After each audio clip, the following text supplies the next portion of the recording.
So in this video, review the Monaco Grand Prix, explain how Max Verstappen won the race, also explain how Aston Martin lost the race.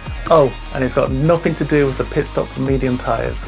We moved from Miami all the way to Monaco. Obviously, we're supposed to have the race in San Marino, but you know, things happened there, which was the right thing to do to call off that race. But Miami, Monte Carlo are pretty similar races when you look at it. They're both street tracks and they both have the focus on people attending the track. So it's very for the rich, the famous and the glamorous. But the main difference between the two obviously is Monte Carlo has got the history behind it.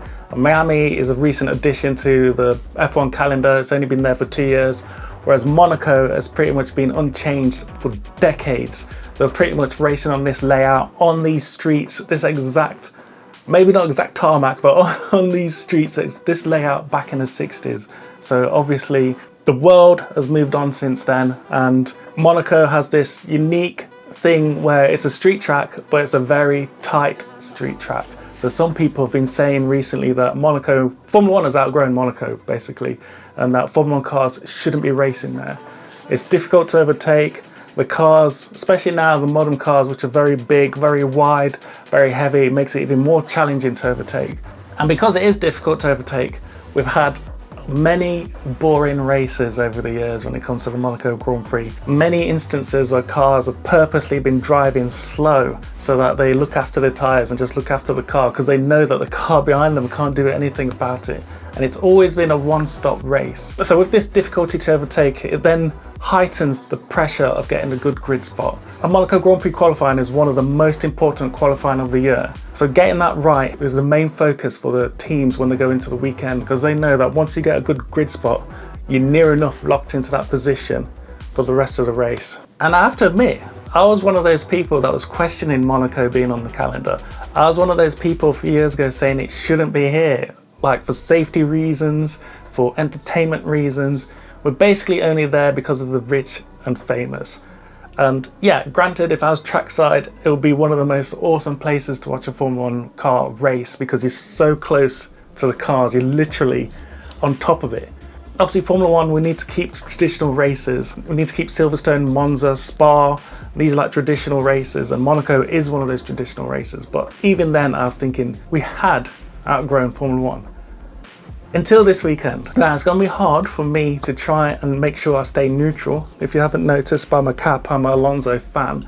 So for me, qualifying was one of the most on the edge experiences that I've had all year. Even looking at it as a neutral, I can see that it was a very exciting qualifying session. One of the best that I've seen for a long time. And it was the first session that I feel that Max Verstappen proved again why he's the best on the grid currently. What he pulled out in that last sector of that qualifying lap just proved that he is on top of his game.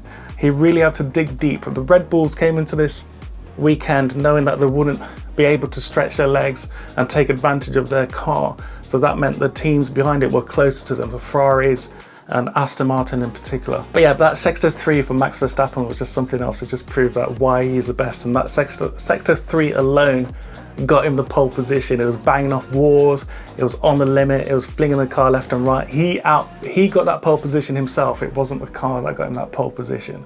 So hands down to Max for that one. So then the focus turned to the race. We had Max Verstappen on pole, and then we had Fernando Alonso second, with Esteban Ocon third, who got promoted after Charles Leclerc got a grid penalty. So everyone was looking at the first corner. Because Monaco is difficult to overtake, there's pretty much two ways to overtake a rival. That short sprint to the first corner, which is very difficult because it's such a short sprint, and obviously around the pit stops. So you can either undercut or overcut, or you can get lucky with a safety car basically. So before the race even started, Verstappen and Ocon both went to medium tyres, and then Aston Martin took a risk with the hard tyres. So obviously the hard tyres are more durable, but they have less grip and they have less traction off the line.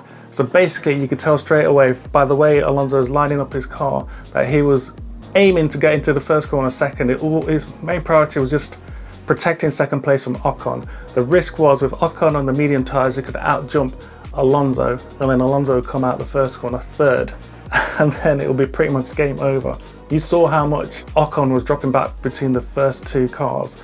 It was near enough of that pit stop distance behind. From there, the race started and Alonso came out of the first corner second, so the risk from Aston Martin paid off. They were in second place and obviously on the hard tyres, which were more durable than the medium tyres that Verstappen was on. So the plan was then for them to overcut Verstappen or get lucky with the safety car by staying out longer than Verstappen. So obviously Verstappen had medium tyres, which would go off earlier than the hard tyres.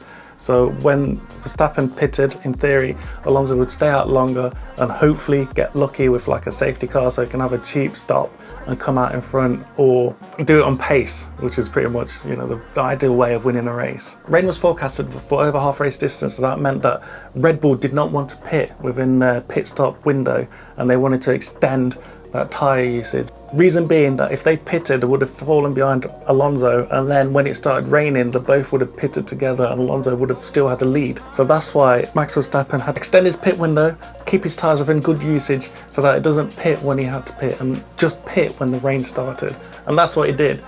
Obviously, we know what happened with Alonso. He came in a lap before Verstappen and he went on to the mediums.